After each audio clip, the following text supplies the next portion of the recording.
ನಮಸ್ಕಾರ. ನಾನು ಡಾಕ್ಟರ್ ಮೃತ್ಯುಂಜಯ ಸ್ವಾಮಿ, ಶತಾಯ ಆಯುರ್ವೇದ ಸಹ ಸಂಸ್ಥಾಪಕ. ಇವತ್ತಿನ ಕಾರ್ಯಕ್ರಮ ಬಂದುಬಿಟ್ಟು ವೀರ್ಯಾಣುಗಳ ಸಮಸ್ಯೆಗೆ ಸರಳ ಉಪಾಯ.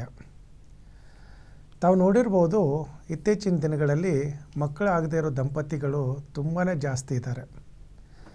ಹಾಗೆಯೇ ತಾವು ನೋಡಿರ್ಬೋದು, ಈವನ್ IVF ಸೆಂಟರ್ಗಳು ಕೂಡ ತುಂಬ ಜಾಸ್ತಿ ಆಗ್ತಾಯಿದೆ.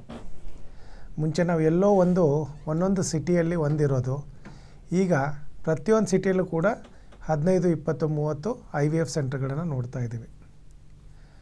ಯಾವಾಗ ಒಂದು ದಂಪತಿ ಮದುವೆ ಆಗಿದ್ದು 1 ವರ್ಷ ಆದಮೇಲೆ ಮಗು ಆಗ್ತಾಯಿಲ್ಲ ಅಂತ ಗೊತ್ತಾಗುತ್ತೆ, ಇನ್ನೊಂದು ವರ್ಷ ವೆಯ್ಟ್ ಮಾಡ್ತಾರೆ. ಸೊ ಯಾವಾಗ 1 2 to 3 ಇಯರ್ಸ್ ಆದಮೇಲೆ ಮಗು ಆಗ್ತಾಯಿಲ್ಲ ಅಂದ ತಕ್ಷಣ ಹೋಗಿ ಟೆಸ್ಟ್ ಮಾಡೋದು ಸ್ವಾಭಾವಿಕ.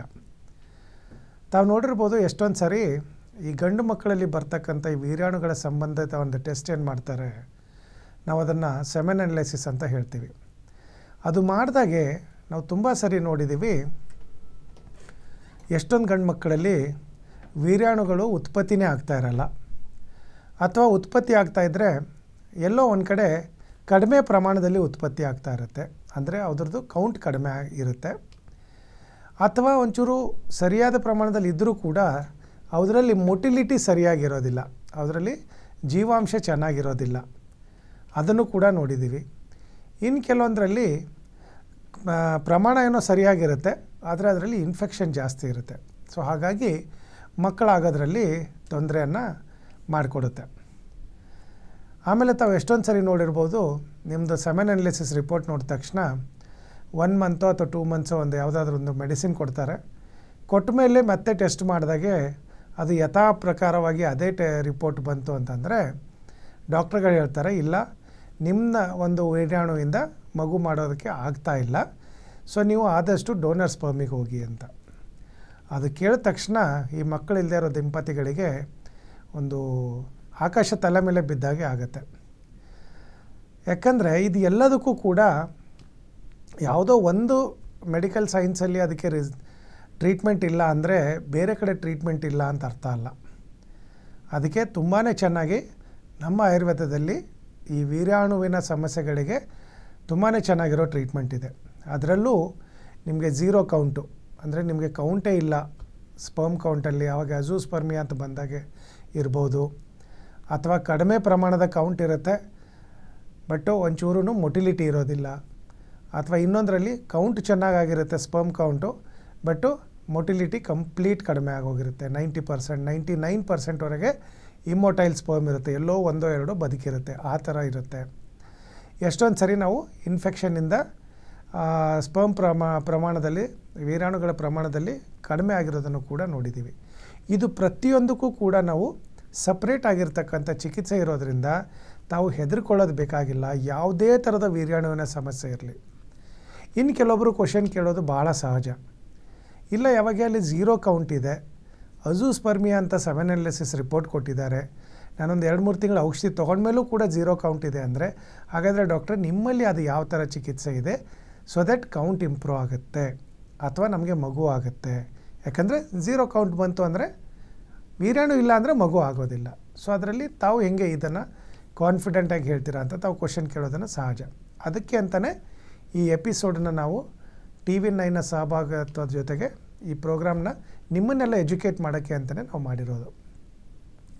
ನೋಡಿ, ಯಾವಾಗೂ ಅಷ್ಟೇ ಸ್ಪರ್ಮ್ ಕೌಂಟು ಲೋ ಆಗಿದೆ ಅಂದರೆ ಇನ್ಕ್ರೀಸ್ ಮಾಡೋಕ್ಕೆ ಸ್ಪೆಸಿಫಿಕ್ ಆಗಿರೋ ಟ್ರೀಟ್ಮೆಂಟ್ ಇದೆ, ಅಥವಾ ಕೌಂಟ್ ಕಡಿಮೆ ಇದೆ ಅಥವಾ ಆ್ಯಾವ್ರೇಜ್ ಆಗಿದೆ ಬಟ್ ಅದರಲ್ಲಿ ಮೊಟಿಲಿಟಿ ಚೆನ್ನಾಗಿಲ್ಲ, ಕಂಪ್ಲೀಟಾಗಿ ಅದರಲ್ಲಿ ವೀರ್ಯಾಣುಗಳಲ್ಲಿ ಏನು ತುಂಬ ದೊಡ್ಡ ಸಮಸ್ಯೆಯಿಂದ ಅವು ಅದರಲ್ಲಿ ಜೀವನೇ ಇಲ್ಲ ಅಂತಂದರೆ ಅದಕ್ಕೂ ಕೂಡ ಒಂದು ಸ್ಪೆಸಿಫಿಕ್ ಟ್ರೀಟ್ಮೆಂಟ್ ಇದೆ. ಅಥವಾ ಕೌಂಟೇ ಕಾಣ್ತಾ ಇಲ್ಲ, ಕಂಪ್ಲೀಟ್ಲಿ 0 ಕೌಂಟ್ ಇದೆ ಅಂದರೆ ಅದಕ್ಕೂ ಕೂಡ ಒಂದು ಸ್ಪೆಸಿಫಿಕ್ ಆಗಿರ್ತಕ್ಕಂಥ ಟ್ರೀಟ್ಮೆಂಟ್ ಇದೆ. ನಾವು ಯಾವಾಗಲೂ ಒಂದು ಕಾನ್ಸೆಪ್ಟನ್ನ ಫಾಲೋ ಮಾಡ್ತೀವಿ. ಒಂದು ಬೀಜ ಮರವಾಗಿ ಬೆಳಿಬೇಕಾದ್ರೆ ಅದಕ್ಕೆ 5 ತುಂಬ ಇಂಪಾರ್ಟೆಂಟ್ ಅಂಶಗಳು ಬೇಕು. ಅದಕ್ಕೆ ಬೀಜ ಚೆನ್ನಾಗಿರಬೇಕು, ಭೂಮಿ ಚೆನ್ನಾಗಿರಬೇಕು, ಗಾಳಿ, ಬೆಳಕು, ನೀರು, ಇದು 5 ಚೆನ್ನಾಗಿತ್ತು ಅಂತಂದರೆ ಯಾವುದೇ ಬೀಜ ಇರಲಿ ಅದು ಮರವಾಗಿ ಬೆಳೆಯೋದಕ್ಕೆ ಯಾವುದೇ ಸಂಶಯ ಇರೋದಿಲ್ಲ. ಅದೇ ಥರ ಸ್ಪರ್ಮ್ ಇರ್ಬೋದು, ಗಂಡಸರಲ್ಲಿ ಬಂದಾಗೆ ವೀರ್ಯಾಣು ಇರ್ಬೋದು, ಹೆಣ್ಮಕ್ಕಳು ಅಂತ ಬಂದಾಗೆ ಅಂಡಾಣು ಇರ್ಬೋದು. ಇವೆರಡೂ ಸರಿ ಇದ್ದುಬಿಟ್ಟು ಭೂಮಿ ಅಂದರೆ ಇಲ್ಲಿ ಗಂಡಸರಲ್ಲಿ ಸೆಮೆನಲ್ ವೆಸೆಕಲ್ ಅಂತ ಹೇಳ್ತೀವಿ, ಅಥವಾ ಟೆಸ್ಟಿಸ್ ಬೀಜ ಅಂತ ಹೇಳ್ತೀವಿ. ಹೆಣ್ಮಕ್ಕಳಲ್ಲಿ ಯೂಟ್ರಸ್ ಅಂತ ಹೇಳ್ತೀವಿ. ಆಮೇಲೆ ಗಾಳಿ, ಬೆಳಕು, ನೀರು, ಬ್ಲಡ್ ಸಪ್ಲೈ, ನರ್ವ್ ಸಪ್ಲೈ, ಆಮೇಲೆ ಅದಕ್ಕೆ ಕರೆಕ್ಟಾಗಿರೋ ಆಕ್ಸಿಜನ್ ಸಪ್ಲೈ, ಇದು ಸರಿಯಾಗಿ ಆಯಿತು ಅಂತಂದರೆ 100% ಮಗು ಆಗುತ್ತೆ. ಇದರಲ್ಲಿ ಯಾವುದೇ ಒಂದು ಡಿಫೆಕ್ಟ್ ಇತ್ತು ಅಂತಂದರೆ, ಈಗ ಬೀಜ ಚೆನ್ನಾಗಿಲ್ಲ, ಭೂಮಿ ತುಂಬ ಚೆನ್ನಾಗಿದೆ, ನೀರು, ಗಾಳಿ, ಬೆಳಕು ಎಲ್ಲ ಚೆನ್ನಾಗಿದೆ ಅಂದರೂ ಅದು ಮರವಾಗಿ ಬೆಳೆಯಲ್ಲ. ಅಥವಾ ಬೀಜ ತುಂಬಾ ಚೆನ್ನಾಗಿದೆ, ಗಾಳಿ, ಬೆಳಕು, ನೀರೂ ಇದೆ, ಭೂಮಿ ಫಲವತ್ತಾಗಿಲ್ಲ, ಚೆನ್ನಾಗಿಲ್ಲ ಅಂತಂದರೆ ಅಲ್ಲೂ ಕೂಡ ಅದು ಮರವಾಗಿ ಬೆಳೆಯೋದಿಲ್ಲ. ಅದೇ ಥರ ನಮ್ಮಲ್ಲಿ ದೇಹದಲ್ಲಿ ಇರ್ತಕ್ಕಂಥ ಯೂಟ್ರಸ್ ಕ್ವಾಲಿಟಿ ಇರ್ಬೋದು, ಅಥವಾ ಯೂಟ್ರಸ್ದು ಸ್ಟ್ರೆಂತ್ ಇರ್ಬೋದು, ಅದ್ರ ಸ್ಟೆಮಿನಾ ಇರ್ಬೋದು, ಅದ್ರದ್ದು ಕ್ವಾಲಿಟಿ ಇರ್ಬೋದು, ಎಗ್ ಕ್ವಾಲಿಟಿ ಇರ್ಬೋದು, ಎಂಡೋಮೆಟ್ರಿಯಲ್ ಲೈನಿಂಗು, AMH, ಇದರಲ್ಲೆಲ್ಲ ಫಿಮೇಲಲ್ಲಿ ಬಂದಾಗೆ, ಹೆಣ್ಮಕ್ಳಲ್ಲಿ ಬಂದಾಗೆ.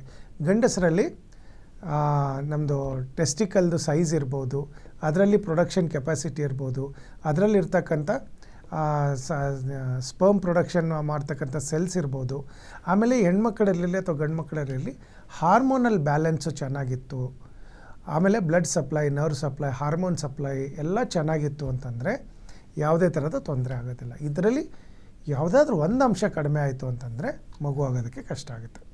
ಸೊ ಇವತ್ತಿನ ಕಾರ್ಯಕ್ರಮದಲ್ಲಿ ಹೆಣ್ಮಕ್ಳ ಬಗ್ಗೆ ಬಿಟ್ಟು ನಾವು ಗಂಡು ಮಕ್ಕಳಲ್ಲಿ ಬರ್ತಕ್ಕಂಥ ತೊಂದರೆಗಳ ಬಗ್ಗೆ ನಾವು ಡಿಸ್ಕಸ್ ಮಾಡ್ತಾ ಇರೋದ್ರಿಂದ, ಈಗ ವೀರ್ಯಾಣು ಸಮಸ್ಯೆ ಅಂತ ಬಂದಾಗೆ ನಾವೇನು ಮಾಡ್ತೀವಿ ಅಂತಂದರೆ, ನಿಮಗೆ ಯಾವ ಥರ ಪ್ರಾಬ್ಲಮ್ ಇದೆ ಅಂತ ನೋಡೋದಕ್ಕೆ ಫಸ್ಟು ಒಂದು ಸೆಮೆನ್ ಅನಾಲಿಸಿಸು, ಅದರಲ್ಲಿ ಏನಾದರೂ 0 ಕೌಂಟ್ ಇತ್ತು ಅಥವಾ ಮೊಟಿಲಿಟಿ ತುಂಬಾ ಕಡಿಮೆ ಇತ್ತು ಅಂತಂದರೆ ಅದ್ರ ಜೊತೆಗೆ ಒಂದು ಸ್ಕ್ರೋಟಲ್ ಸ್ಕ್ಯಾನಿಂಗ್ ಮಾಡೋಕ್ಕೆ ಹೇಳ್ತೀವಿ. ಸ್ಕ್ರೋಟಮ್ ಸ್ಕ್ಯಾನಿಂಗ್ ಅಂತ ಮಾಡ್ತಾರೆ. ಇದು ಎರಡರ ಜೊತೆಗೆ ನಿಮಗೆ ಹಾರ್ಮೋನ್ ಟೆಸ್ಟ್ ಅಂತ ಇರುತ್ತೆ, FSH, LH, ಟೆಸ್ಟೆಸ್ಟ್ರೋನ್. ಇದಿಷ್ಟು ರಿಪೋರ್ಟ್ಸು ನೀವು ಮಾಡಿ ನಮಗೆ ಕಳಿಸ್ತು ಅಂತಂದರೆ ನಮ್ಮ ಡಾಕ್ಟ್ರ್ ನಿಮಗೆ ಆನ್ಲೈನ್ ಕನ್ಸಲ್ಟೇಷನ್ ಮಾಡಿಬಿಟ್ಟು ಇದಕ್ಕೆ ಯಾವ ಥರ ಟ್ರೀಟ್ಮೆಂಟ್ ಇದೆ, ನಿಮ್ಗೆ ಯಾವ ಥರ ಪ್ರಾಬ್ಲಮ್ ಇದೆ, ಇದನ್ನು ಎಷ್ಟು ದಿವಸದಲ್ಲಿ ಫಿಕ್ಸ್ ಮಾಡ್ಬೋದು, ಯಾವ ಥರ ಫಿಕ್ಸ್ ಮಾಡ್ಬೋದು, ಆಮೇಲೆ ಯಾವ ಥರ ನೀವು ಮಗು ಪಡ್ಕೊಳ್ಬೋದು ಅಂತ ಡೀಟೇಲಾಗಿ ಎಕ್ಸ್ಪ್ಲೇನ್ ಮಾಡ್ತಾರೆ. ಈಗ 0 ಕೌಂಟ್ ಬಂದಾಗೆ ಯೂಶ್ವಲಿ ತಾವು ನೋಡಿರ್ಬೋದು, ಅಜೂಸ್ಪರ್ಮಿಯಾ ಅಂತ ನಿಮ್ಮದು ಸೆಮೆನ್ ಅನಾಲಿಸಿಸಲ್ಲಿ ರಿಪೋರ್ಟ್ ಬಂದ ತಕ್ಷಣ ಡಾಕ್ಟ್ರ್ ಹೇಳ್ತಾರೆ ನಿಮ್ಮ ಸ್ಪರ್ಮಿಂದ ಮಗು ಆಗೋದಿಲ್ಲ. ಇನ್ನು ಕೆಲವೊಂದು IVF ಸೆಂಟ್ರಲ್ಲಿ ಏನು ಮಾಡ್ತಾ ಇದ್ದಾರೆ, ತುಂಬಾ ಬೇಜಾರಾಗುತ್ತೆ ನಮಗೆ. ಮೊನ್ನೆ ಒಬ್ಬರು ಪೇಷಂಟ್ ಬಂದಿದ್ದರು, 26 ವರ್ಷ ಹೆಣ್ಮಕ್ಳಿಗೆ, 28 ವರ್ಷ ಗಂಡು ಮಗನಿಗೆ. ಅವರಲ್ಲಿ ಆಲ್ರೆಡಿ ಒಂದು IVF ಮಾಡಿಬಿಟ್ಟಿದ್ದಾರೆ. ಆ್ಯಕ್ಚುಲಿ ಸ್ವಲ್ಪ ಟ್ರೀಟ್ಮೆಂಟ್ ಕೊಟ್ಟರೆ ಅವ್ರಿಗೆ ನ್ಯಾಚುರಲ್ ಆಗಿ ಕನ್ಸೀವ್ ಆಗುತ್ತೆ. ಬಟ್ ಏನಾಗಿದೆ ಅಂದರೆ ಇವಾಗಿರ್ತಕ್ಕಂಥ ಇದು ನಮ್ಮದು ಕಮರ್ಷಿಯಲೈಸೇಷನ್ ಏನಾಗಿದೆ ಎಲ್ಲ ಸಿಸ್ಟಮ್ಗಳು, ಅದರಿಂದ ತುಂಬ ಜನ ಮೋಸ ಹೋಗ್ತಾ ಇರೋದೇ ಜಾಸ್ತಿ. ಅದಕ್ಕೆ ಅಂತಲೇ ಈ ಕಾರ್ಯಕ್ರಮ ತಮಗೆ ಎಜುಕೇಟ್ ಮಾಡೋಕ್ಕೆ ನಾವು ಮಾಡ್ತಾ ಇರೋದು. ಏನಾಗುತ್ತೆ ಅಂದರೆ 0 ಕೌಂಟ್ ಬಂದಾಗೆ ನಾವು ಏನು ಮಾಡ್ತೀವಿ ಅಂತಂದರೆ, ಎಷ್ಟೊಂದು ಜನ ಡಾಕ್ಟ್ರ್ ತಾವು ನೋಡಿರ್ಬೋದು, ನಿಮ್ಮ ಹತ್ರ 0 ಕೌಂಟ್ ಇದೆ, ನಾವು ಟೇಸಾ ಮಾಡಿಬಿಟ್ಟು ನಿಮ್ಮ ಹತ್ರ ಇರೋ ಒಂದು 4-5 ಸ್ಪರ್ಮ್ ತೆಕ್ಕೊಂಡು IVF ಮಾಡೋಣ ಅಂತ ಹೇಳ್ತಾರೆ. 1-2 IVF ಮಾಡ್ತಾರೆ, ಅದು ಸಕ್ಸಸ್ ಆಗೋದಿಲ್ಲ. ಆವಾಗ ಏನು ಮಾಡ್ತಾರೆ, ನಿಮಗೆ ಸಕ್ಸಸ್ ಆಗ್ತಾಯಿಲ್ಲ, ನಿಮ್ಮ ಸ್ಪರ್ಮಿಂದ ಆಗೋಲ್ಲ, ನೀವು ಡೋನರ್ ಸ್ಪರ್ಮಿಗೆ ಹೋಗಿ ಅಂತ ಹೇಳ್ತಾರೆ. ಅದು ಬೇಕಾಗಿಲ್ಲ. ಯಾಕಂದರೆ 0 ಕೌಂಟ್ ಇದ್ದಾಗೆ ಅಲ್ಲಿ ಏನೋ ಹಾರ್ಮೋನಲ್ ಪ್ರಾಬ್ಲಮ್ ಇದೆ ಅಂತ, ಅಥವಾ ಟೆಸ್ಟಿಸಲ್ಲಿ ಆ ಎನ್ವೈರ್ಮೆಂಟು ಸರಿಯಾಗಿಲ್ಲ ಅಂತ ನಾವು ಎಷ್ಟೊಂದು ಸರಿ ನೋಡ್ತಾ ಇದ್ದೀವಿ. ಈ 0 ಕೌಂಟ್ ಬಂದಾಗೆ ಸೆಮೆನ್ ಅನಾಲಿಸಿಸಲ್ಲಿ ತಾವು ನೋಡಿರ್ಬೋದು, ಒಂದು pH ಅಂತ ಬರೆದಿಟ್ಟಿರುತ್ತೆ. ಅಂದರೆ ಟೆಸ್ಟಿಸಲ್ಲಿ ಅದ್ರದ್ದು ಇದು ಯಾವುದಿದೆ ಎನ್ವೈರ್ಮೆಂಟು, ಆ್ಯಸಿಡಿಕ್ ಇದೆಯಾ, ಅಲ್ಕಲಿ ಇದೆಯಾ, ಅಂದರೆ ಎಕ್ಸೆಸ್ ಹೀಟ್ ಇದೆಯಾ ಅಥವಾ ಎಕ್ಸೆಸ್ ಕೋಲ್ಡ್ ಇದೆಯಾ ಅಲ್ಲಿ ಅಂತ. ಎಕ್ಸೆಸ್ ಕೋಲ್ಡ್ ಇದ್ದರೂ ಸ್ಪರ್ಮ್ ಪ್ರೊಡಕ್ಷನ್ ಆಗೋದಿಲ್ಲ, ಎಕ್ಸೆಸ್ ಹೀಟ್ ಜಾಸ್ತಿ ಆದರೂ ಕೂಡ ಸ್ಪರ್ಮ್ ಪ್ರೊಡಕ್ಷನ್ ಆಗೋದಿಲ್ಲ. ಸೊ ಆ pHನ ನಾರ್ಮಲ್ ಥರಕ್ಕೆ ಫಸ್ಟು ಟ್ರೈ ಮಾಡಬೇಕು ನಾವು. ಎಷ್ಟೊಂದು ಸರಿ ನಾವು ಡಾಕ್ಟ್ರುಗಳನ್ನ ನೋಡ್ತೀವಿ, pHನ ಇಗ್ನೋರ್ ಮಾಡಿಬಿಡ್ತಾರೆ. ಇಲ್ಲ ನಿಮ್ಮದು ಸ್ಪರ್ಮ್ ಪ್ರೊಡಕ್ಷನ್ ಆಗೋದಿಲ್ಲ ಅಂತ ಒಂದು ಸ್ಟೇಟ್ಮೆಂಟ್ ಕೊಟ್ಬಿಟ್ಟು ಡೋನರ್ ಸ್ಪರ್ಮಿಗೆ ಹೋಗಿ ಅಂತ ಹೆದರಿಸ್ಬಿಡ್ತಾರೆ. ಸೊ ಸಿಂಪಲಾಗಿ ಹೇಳಬೇಕು ಅಂದರೆ 0 ಕೌಂಟ್ ಆಗೋಕ್ಕೆ ಒಂದು ಹಾರ್ಮೋನಲ್ ಬ್ಯಾಲೆನ್ಸ್ ಸರಿಯಾಗಿರೋದಿಲ್ಲ, ಅಥವಾ pH ಲೆವೆಲ್ ವೇರಿಯೇಷನ್ ಆಗಿರುತ್ತೆ. ಅದು ನಿಮ್ಮದು ಭಾಷೆಯಲ್ಲಿ ಹೇಳಬೇಕು, ಲೇಮ್ಯಾನ್ ಲ್ಯಾಂಗ್ವೇಜಲ್ಲಿ ಹೇಳಬೇಕು ಅಂತಂದರೆ ಉಷ್ಣ ಜಾಸ್ತಿ ಆಗಿದೆ, ಹೀಟ್ ಜಾಸ್ತಿ ಆಗಿದೆ ಅಂತ ನಾವು ಹೇಳ್ತೀವಿ. ಹೀಟ್ ಜಾಸ್ತಿ ಆದಾಗ ಏನಾಗುತ್ತೆ, ಸ್ಪರ್ಮ್ಗೆ ಅದರದೇ ಆದ ಒಂದು ಟೆಂಪ್ರೇಚರಲ್ಲಿ ಮಾತ್ರ ಅವು ಸರಿಯಾಗಿ ಬೆಳೀತವೆ, ಉತ್ಪತ್ತಿ ಆಗ್ತವೆ, ಆಮೇಲೆ ಸರಿಯಾಗಿ ಶೇಖರಣೆ ಆಗ್ತವೆ ಟೆಸ್ಟಿಸಲ್ಲಿ. ಸ್ವಲ್ಪ ಹೀಟ್ ಜಾಸ್ತಿ ಆಯಿತು ಅಂದರೆ ಅವು ಸತ್ತೋಗ್ತವೆ. ತುಂಬ ಹೀಟ್ ಕಡಿಮೆ ಆಗಿದ್ರೂ ಕೂಡ ಅವು ಸರಿಯಾಗಿ ಬೆಳೆಯೋದಿಲ್ಲ. ಸೊ ಹಾಗಾಗಿ ಅಲ್ಲಿರೋ ಟೆಂಪ್ರೇಚರ್ ಮೇಂಟೈನ್ ಮಾಡೋದು ಭಾಳ ಇಂಪಾರ್ಟೆಂಟು. ಸೊ ನಾವು pH ಲೆವೆಲ್ ಮೇಲೆ ಗಮನ ಕೊಡಬೇಕು. ಹಾರ್ಮೋನ್ ಏನಾದರೂ ಇಂಬ್ಯಾಲೆನ್ಸ್ ಆದರೆ FSH, LH ತುಂಬ ಜಾಸ್ತಿ ಆಯಿತು ಅಂದರೂ ಕೂಡ ನಿಮಗೆ ಇಲ್ಲಿ ಮಕ್ಕಳಾಗೋದಕ್ಕೆ ಇದು ಸ್ಪರ್ಮ್ ಪ್ರೊಡಕ್ಷನ್ಗೆ ತೊಂದರೆ ಆಗುತ್ತೆ. ಸೊ ನಾವು ಅದನ್ನು ಫಸ್ಟು ಬ್ಯಾಲೆನ್ಸ್ ಮಾಡಬೇಕು. ಅದು ಬ್ಯಾಲೆನ್ಸ್ ಆಯಿತು ಅಂತಂದರೆ ಆಟೋಮೆಟಿಕ್ಕಾಗಿ ಸ್ಪರ್ಮ್ ಪ್ರೊಡಕ್ಷನ್ನು ನಿಮ್ಮ ಟೆಸ್ಟಿಸಲ್ಲೇ ನ್ಯಾಚುರಲ್ ಆಗಿ ಶುರು ಆಗುತ್ತೆ. ಸೊ ಇದು ಒಂದು ಪ್ರತಿಯೊಂದು ಸ್ಟೇಜಲ್ಲೂ ಕೂಡ ನಾವು ಡಿಫ್ರೆಂಟ್ ಟ್ರೀಟ್ಮೆಂಟ್ ಇದೆ. ಇನ್ನು ಕೆಲವೊಂದರಲ್ಲಿ ಏನಾಗುತ್ತೆ, ಸ್ಪರ್ಮ್ ಪ್ರೊಡಕ್ಷನ್ ಆಗ್ತಾ ಇರುತ್ತೆ, ಬಟ್ಟು ಕ್ವಾಂಟಿಟಿ ತುಂಬ ಕಡಿಮೆ ಇರುತ್ತೆ. ಅಂದರೆ ಅದರದ್ದು ಸ್ಪರ್ಮ್ ಕೌಂಟ್ ತುಂಬ ಕಡಿಮೆ ಇರುತ್ತೆ. ಅದನ್ನು ಇನ್ಕ್ರೀಸು ಭಾಳ ಈಸಿಯಾಗಿ ಮಾಡ್ಬೋದು ಆಯುರ್ವೇದದಲ್ಲಿ. ನಾವು ಅದರಲ್ಲೂ ಶತಾಯುದಲ್ಲಿ 125 ವರ್ಷದಿಂದ ಮಕ್ಕಳಿಲ್ಲದೆ ಇರೋ ದಂಪತಿಗಳಿಗೆ ಚಿಕಿತ್ಸೆ ಕೊಡೋದ್ರಲ್ಲಿ ತುಂಬಾ ಪ್ರಸಿದ್ಧ ಆಗಿರೋದ್ರಿಂದ ನಮ್ಮಲ್ಲಿ 98 to 99% ನಿಮಗೆ ಸಕ್ಸಸ್ ರೇಟ್ ಇದೆ. ಸೊ ಹಾಗಾಗಿ ಯಾವುದೇ ಥರದ ಒಂದು ನಿಮಗೆ ವೀರಾಣುಗಳ ತೊಂದರೆ ಇರ್ಬೋದು, ವೀರಾಣುಗಳ ಸಮಸ್ಯೆ ಇರ್ಬೋದು, ಏನೂ ಹೆದರ್ಕೊಳ್ಳೋದು ಬೇಕಾಗಿಲ್ಲ. ಕೆಳಗಡೆ ಬರ್ತಾ ಇರ್ತಕ್ಕಂಥ ನಂಬರ್ಗೆ ಒಂದು ಸರಿ ನಿಮ್ಮ ರಿಪೋರ್ಟ್ಸ್ ಕಳಿಸಿ, ನಮ್ಮ ಡಾಕ್ಟ್ರು ಆನ್ಲೈನ್ ಕನ್ಸಲ್ಟೇಷನ್ ಮಾಡಿ ನಿಮಗೆ ಗೈಡ್ ಮಾಡ್ತಾರೆ. ನಿಮಗೆ ಯಾವ ಥರ ಸಮಸ್ಯೆ ಇದೆ, ಆ ಸಮಸ್ಯೆಗೆ ಯಾವ ಥರ ಪರಿಹಾರ ಇದೆ, ನಮ್ಮ ಹತ್ರ ಚಿಕಿತ್ಸೆ ಇದೆಯಾ ಇಲ್ವಾ, ಅದು ಎಷ್ಟು ದಿವಸ ಟೈಮ್ ತೊಗೊಳುತ್ತೆ, ಯಾವ ಥರ ಆಗುತ್ತೆ, ಏನೇನು ಮಾಡಬೇಕು, ಪ್ರತಿಯೊಂದು ಕೂಡ ನಿಮಗೆ ಡೀಟೇಲಾಗಿ ಹೇಳ್ತಾರೆ. ಸೊ ಒಂದು ಸರಿ ನಿಮಗೆ 0 ಕೌಂಟ್ ಬಂತು ಅಥವಾ ಕೌಂಟ್ ಕಡಿಮೆ ಇದೆ, ಮೊಟಿಲಿಟಿ ಇಲ್ಲ ಅಂದ ತಕ್ಷಣ ಯಾರಾದರೂ ಡಾಕ್ಟ್ರು ನಿಮಗೆ IVF ಮಾಡಿಸಿ ಅಥವಾ ನಿಮ್ಮದು ಸ್ಪರ್ಮಿಂದ ಮಗು ಆಗೋದಿಲ್ಲ, ನೀವು ಡೋನರ್ ಸ್ಪರ್ಮಿಗೆ ಹೋಗಿ ಅಂದರೆ ಫಸ್ಟು ಒಂದು ಸರಿ ನಮ್ಮ ಡಾಕ್ಟ್ರ್ ಹತ್ರ ಕನ್ಸಲ್ಟ್ ಮಾಡಿ ಆಮೇಲೆ ಡಿಸೈಡ್ ಮಾಡಿ. ಅಲ್ಲಿವರೆಗೆ ತಾವು ತಲೆ ಕೆಡಿಸ್ಕೊಳ್ಳೋದು ಬೇಕಾಗಿದ್ದಿಲ್ಲ. ಯಾಕಂದ್ರೆ ನಮ್ಮಲ್ಲಿ ತುಂಬ ಜನಕ್ಕೆ ಈ ಥರ ಪ್ರಾಬ್ಲಮ್ ಇರೋರಿಗೆ ಮಕ್ಕಳಾಗಿದೆ. ಸೊ ಹಾಗಾಗಿ ತಾವು ಕೂಡ ಹೆದರ್ಕೋಬೇಡಿ. ತಾವು ಪ್ರೋಗ್ರಾಮ್ ನೋಡ್ತಾ ಇರ್ಬೋದು, ಎಷ್ಟೊಂದು ಸ್ಲೈಡ್ಸ್ ಬರ್ತಾಯಿದೆ, ಅಲ್ಲೆಲ್ಲ ಬಿಫೋರು ಆಫ್ಟರ್ ಟ್ರೀಟ್ಮೆಂಟು ಯಾವ್ಯಾವ ಥರ ಕೌಂಟ್ ಇಂಪ್ರೂವ್ ಆಗಿದೆ, ಮೊಟಿಲಿಟಿ ಇಂಪ್ರೂವ್ ಆಗಿದೆ ಅಂತೆಲ್ಲ ಕೊಟ್ಟಿದ್ದೀವಿ. ಸೊ ಹಾಗಾಗಿ ನಿಮ್ಗೆ ಯಾವುದೇ ಥರದ ವೀರಾಣು ಸಂಬಂಧ ಇದ್ದರೆ ಇಮಿಡಿಯೇಟಾಗಿ ಇಲ್ಲಿ ಇರ್ತಕ್ಕಂಥ ನಂಬರ್ಗೆ ರಿಪೋರ್ಟ್ಸ್ ಕಳಿಸಿ ಒಂದು ಸರಿ ಕನ್ಸಲ್ಟ್ ಮಾಡಿ ಬೇಗ ತಮ್ಮದೇ ಸ್ಪರ್ಮಿಂದ ತಮ್ಮದೇ ಮಗುನ ಪಡ್ಕೊಳ್ಳಿ. ನಮಸ್ಕಾರ.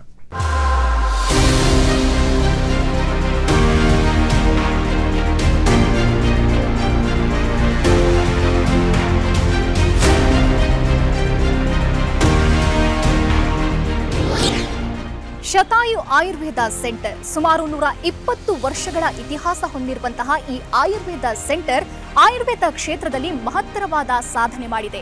ಅಷ್ಟೇ ಅಲ್ಲ, ಬೆಂಗಳೂರಿನ ನಾನಾ ಭಾಗದಲ್ಲಿ ಇದರ ಸೆಂಟರ್ಗಳಿವೆ. ಇದರ ಜೊತೆಗೆ 35ಕ್ಕೂ ಹೆಚ್ಚು ವೈದ್ಯರು ಸೇರಿದಂತೆ 100ಕ್ಕೂ ಹೆಚ್ಚು ಥೆರಪಿಸ್ಟ್ಗಳು ರೋಗಿಗಳ ಸೇವೆಯಲ್ಲಿ ನಿರತರಾಗಿದ್ದಾರೆ. ಇನ್ನೂ ವಿಶೇಷ ಅಂತಂದ್ರೆ ಸುಮಾರು 10 ಲಕ್ಷಕ್ಕೂ ಅಧಿಕ ರೋಗಿಗಳಿಗೆ ಈ ಶತಾಯು ಸೆಂಟರ್ ಚಿಕಿತ್ಸೆ ನೀಡಿದೆ. ಅಷ್ಟೇ ಅಲ್ಲ, ಅವರ ರೋಗವನ್ನ ಗುಣಪಡಿಸಿ ಅವರ ಮೊಗದಲ್ಲಿ ನಗು ಬರುವಂತಹ ಮಹತ್ ಕಾರ್ಯವನ್ನ ಮಾಡಿದೆ. ಬನ್ನಿ ಹಾಗಾದ್ರೆ ಈ ಶತಾಯು ಸೆಂಟರ್ನಲ್ಲಿ ಯಾವ ರೀತಿ ಚಿಕಿತ್ಸೆ ನೀಡಲಾಗುತ್ತೆ, ಈ ಸೆಂಟರ್ ಯಾವ ರೀತಿ ಕಾರ್ಯನಿರ್ವಹಿಸುತ್ತೆ, ಬನ್ನಿ ನೋಡೋಣ.